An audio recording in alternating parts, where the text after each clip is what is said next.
मेरी पहेली का बेटा काफी देर से कोशिश कर रहा था, लेकिन काम मुकम्मल हो ही नहीं पा रहा था। मैं काफी जवान और खूबसूरत थी। मेरी सहेली, जो कि यूनिवर्सिटी में मेरी दोस्त बनी थी, उसके बाद अब वो मेरी हमसाए भी है। उसका बेटा, जो 14 साल का है, वो बहुत ही खूबसूरत था। मेरे पास और कोई भी ऐसा लड़का या मर्द नहीं था जिससे मैं अपना काम मुकम्मल कर पानी। मैं जवान की खूबसूरत की रात को अक्सर है देखकर अपने आप को सुकून देती थी, लेकिन आज मेरा दिल था कि किसी न किसी तरफ से वो राशिद के से अपना काम अमल करवाओ। मैंने अपनी दोस्त को कहा कि राशिद को मेरे घर भेज दो, मुझे जरूरी काम है। जिस पर राशिद तो आ गया, लेकिन राशिद को मनाने के लिए मुझे थोड़ा सा टाइम लग गया। मैंने राशिद को 1000 रुपया दिया और मैंने कहा कि मैं तुम दे खुश कर दो। राशिद ने कहा कि मैंने कभी भी ऐसा कोई काम नहीं किया। राशिद को मैंने कहा कि तुम परेशान क्यों हो रहे हो, मैं तुम्हें बताऊंगी कि आखिर कैसे करते हैं। राशिद ने कोशिश बहुत की, लेकिन अभी ऐसा कुछ हो भी नहीं रहा था। मैंने देखा कि राशिद, जो कुछ भी उसके पास था, वो एक नॉर्मल इंसान से काफी प्यारा और खूबसूरत था। मैंने भी ऐसा पहले नहीं देखा था।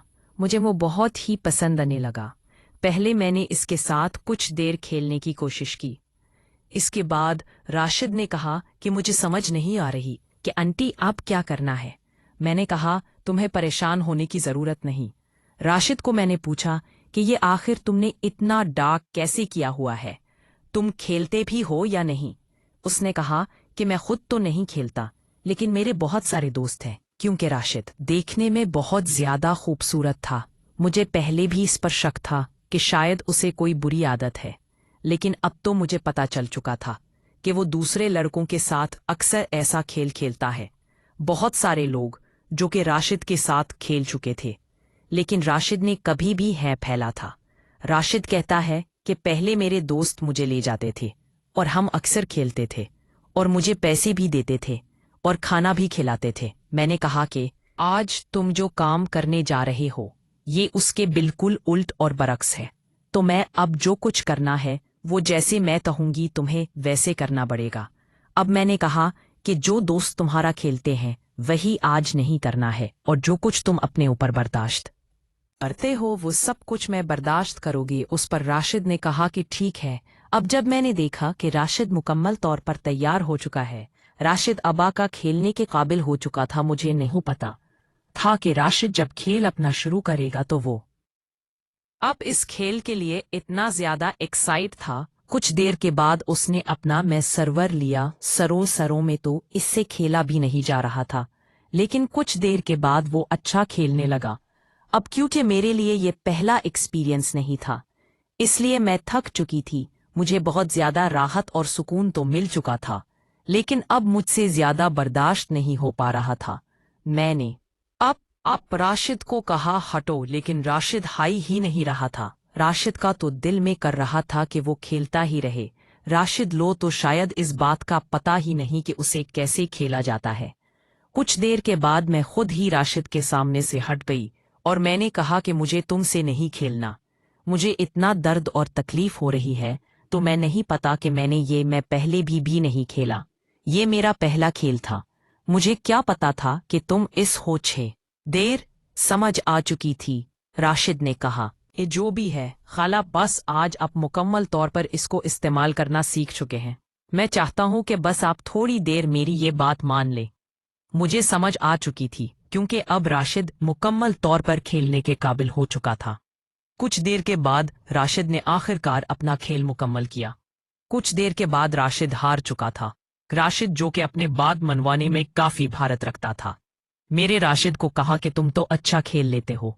कुछ देर के बाद राशिद ने कहा कि बस अब मुझसे वादा करें कि इस बारे में अम्मी को कुछ नहीं बताएंगे।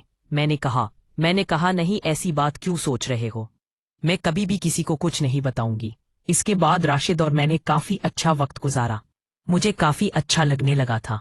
इसके बाद मैंने राशिद को कहा कि अब तुम जाओ, तुम्हारी माँ को पता चल गया तो बहुत बुरा होगा। मुझे राशिद अपना नंबर देकर चला गया। कुछ देर के बाद राशिद घर पहुंच चुका था। राशिद अक्सर रात को भी घर से निकल आता था और राशिद की माँ उस पर इतना तशक नहीं करती थी। राशिद को मैंने रात 8 बजे कॉल ली, क्या तुम मेरे फिर आ सकते हो? राशिद ने कहा कि हाँ। शौहर घर मैं नहीं होते थे वो तो सऊदी अरब। क्यों नहीं राशिद मेरे घर आ चुका था, क्योंकि मेरे में होते थे इसलिए। मैं शायद अब ज्यादा से ज्यादा वक्त राशिद के साथ गुजार सकती थी। राशिद को मैंने कहा कि आज बस मैं अपने तरीके से तुम्हारे साथ खेलना चाहती हूँ, क्योंकि मैं बहुत सारी मूवीज देखी, पैसे एक दूसरे के साथ वक्त गुजारते हैं। आज मैंने कहा कि मैं बिल्कुल अपने तरीके से खेलना जानती हूँ। मैंने बहुत सारी मूवी देखी थी, उसमें खोल कर कैसे खेलते हैं मुझे अच्छी तरह से पता था। मैंने राशिद को कहा कि बस तुम मेरी बात मानते जाओगे जैसे जैसे मैं कहूंगी। मुझे नहीं पता था कि राशिद में इतनी ताकत है कि वो काफी अच्छा हील सकता है। मैं जब उसके साथ खेल रही थी तो काफी अच्छा वक्त तो गुजर गया। राशिद अभी तक खेलने के काबिल था। मुझे तो लगा था कि राशिद थक जाए, लेकिन राशिद अभी तक नहीं थका था। राशिद और मैंने ये 1-2 घंटे अच्छा खेला और उसके बाद 10 बजने के करीब था। राशिद को मैंने कहा कि तेज आओ, किसी ने देख लिया तो बैतमा होगा। फिर दरवाजे पर ही मैंने फी में देखा, कोई भी नहीं था, और उसके बाद राशिद घर चला गया। इस तरह राशिद और मैंने काफी अच्छा वक्त गुजारा। कुछ अरसे बाद मेरे शौहर वापस आ चुके थे और उसके बाद फिर मैं राशन से कभी भी राब्ते हुए नहीं थी। मुझे शक होने लगा था कि राशिद नगर किसी को बता दिया तो बहुत बुरा होगा, इसलिए मुझे भी अब पिज्जा डिलीवरी पार्ट। तो मैं जैसे ही कमरे में दाखिल हुआ, कभी सोच भी नहीं सकता था कि 4 खूबसूरत औरतें मौजूद थीं। वो शरबत पी रही थी। मैडम उसी वक्त उठकर मेरे पास आई। मैडम नफ साहब ने कहा, ये मेरी दोस्त है। मैंने कहा कि मैडम मैं यहाँ से सिर्फ और सिर्फ आपके लिए आया हूँ। जिस पर मैडम रखसार ने कहा कि तुम मुझे नहीं जानते, तुमने अगर मेरी बात ना मानी तो मैं सच में पुलिस को बुलाया हूँगी। उसके बाद तुम्हारे साथ क्या होगा तुम्हें शायद इस बात का अंदाजा ही नहीं। मैडम रखसार जो कहती है वो कर गुजरती है। मैं अब बहुत ही ज्यादा परेशान था। मैंने कहा कि मैडम मुझ में इतनी ताकत नहीं है कि मैं सबके साथ हेल्प पाऊं। मैं तो सिर्फ और सिर्फ आपके लिए आया हूं। पिछली बार आपके साथ मुझे काफी रहा था और सुकून मिला था। मैं तो सिर्फ और सिर्फ आप से प्यार करता हूं। मैं सिर्फ आपके लिए ही आया हूं। मैडम नक्सप ने कहा कि जो भी है उन सब के साथ तुम मिलकर खेलोगे। और मैं तुम्हें बता दूं, अगर आज तुम मेरी बात माने बगैर यहां से चले गए तो फिर तुम्हारे साथ क्या हो सकता है शायद तुम्हें इस बात का अंदाजा ही नहीं।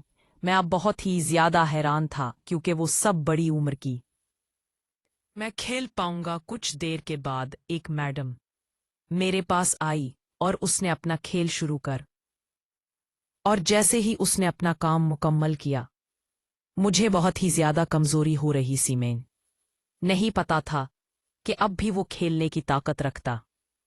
अब अगले मैडम ने जैसे ही अगर मुझे छुआ तो मुझे जैसे करंट सा लगने लगा।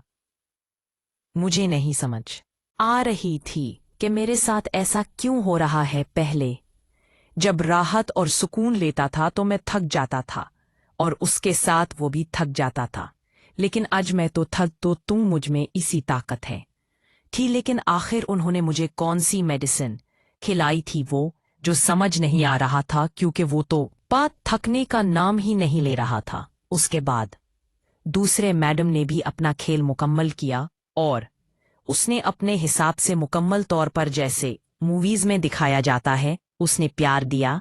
अब 6 देर के बाद मैं बहुत ही ज्यादा परेशान हो चुका। एक मैडम ने एक इंजेक्शन लिया और बाजू पर लिया, मेरे इंजेक्शन लगा दिया। इस इंजेक्शन में क्या था मुझे नहीं समझ रही थी। उसके बाद वो सब मिलकर जैसे मुझे नोच रही हो। मुझे समझ नहीं आ रहा था कि मैं अब क्या करूं, और वो अच्छी तरह से सोचा कि यही कोई छोटा मोटा काम कर लूंगा। खेल रही थी, उन्हें काफी रात और सुकून मिल रहा था, लेकिन अब शायद मुझ में इतनी ताकत नहीं ही। मैं जैसे बेहोश हो रहा था। मैं तो समझ ही नहीं पा रहा था। कुछ देर के बाद मुझे समझ नहीं आ रही थी कि मैं कहाँ हूं। कुछ देर के बाद मुझे होश भी नहीं था जब मेरी आंख खुली थी। उस वक्त मैं हॉस्पिटल में था और हॉस्पिटल में मेरे पास बहुत सारे लोग मौजूद थे। डॉक्टर थे, नर्स थी, और मैं बहुत ही ज्यादा कमजोर था। डॉक्टर ने उस वक्त मुझे कहा कि तुम हमें रोड के पास से मिले हो, तुमने आखिर ऐसा क्या किया है।